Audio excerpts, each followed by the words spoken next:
আমি আজকে পানি সম্পর্কে আলোচনা করব। আমাদের পানি এক তরল পদার্থ যা আমরা প্রতিদিন পান করে থাকি, বিভিন্ন কাজে ব্যবহার করে থাকি।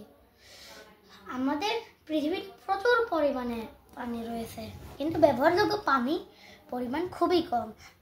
আপনারা যেমন আমি পানিকে পৃথিবীকে 4 ভাগে ভাগ করলাম। তার মধ্যে 3 ভাগই পানি আর 1 ভাগ স্থল।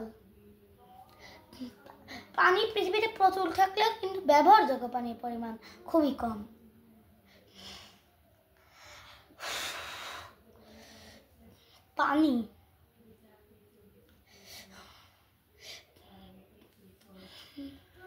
পানির উৎসগুলো হলো সাগর, মহাসাগর, নদ নদী, খাল বিল, হাওর বাওর। তারপরে পানির কল, কুয়া, নলকূপ থেকে আমরা পানি পাই।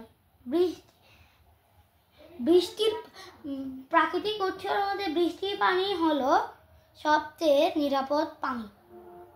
তারপরে এই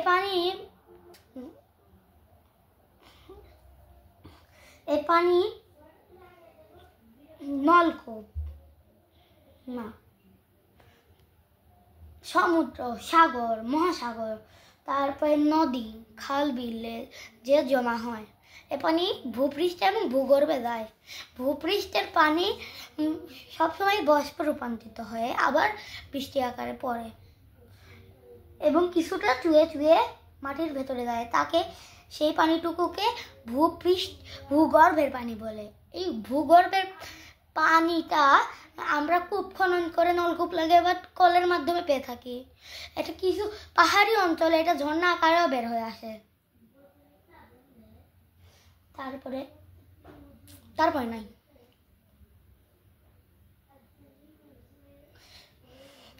পানি।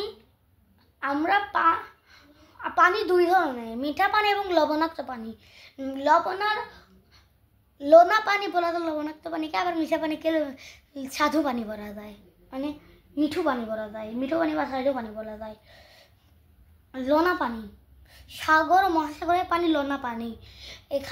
এতে প্রচুর লবণ রয়েছে। তারপরে মিঠা পানি, নদী, খাল বিল, হাওর বাওর, তারপরে ঝর্ণা, বৃষ্টির পানির কল, ফুটানো পানি, তারপর সবুজ রং করা নলকূপের পানি ইত্যাদি হচ্ছে মিঠা পানি।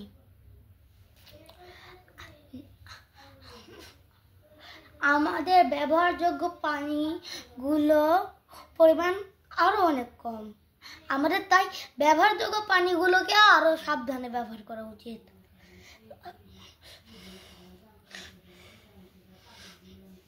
কেননা পানি একসময় শেষ হয়ে যেতে পারে, তখন আমরা বেঁচে থাকতে পারবো না। পানি ছাড়া আমাদের জীবন প্রায় অচল। আমাদের বেশিরভাগ খাদ্য উদ্ভিদ এবং আমরা খাদ্যের উপর নির্ভরশীল উদ্ভিদ এবং প্রাণীর থেকে। তারা পানি ছাড়া বেঁচে থাকতে পারে না। তারপরে পানির অপচয় করা আমাদের পানির অপচয় রোধ করা উচিত। আমরা যেভাবে পানি অপচয় রোধ করতে পারি, যেমন দাঁত ব্রাশ করার সময় পানির কল বন্ধ করে, তারপরে রান্না করার সময় পানির কল বন্ধ করে, তার গোসলের সময় অপ্রয়োজনে ঝর্ণা ও কল চালু না রেখে পানির কল। তারপরে কাপড় চোপড় ধোয়ার পরে অবশিষ্ট পানিগুলো গাছে দেওয়া উচিত। আসসালামু আলাইকুম। শেষ।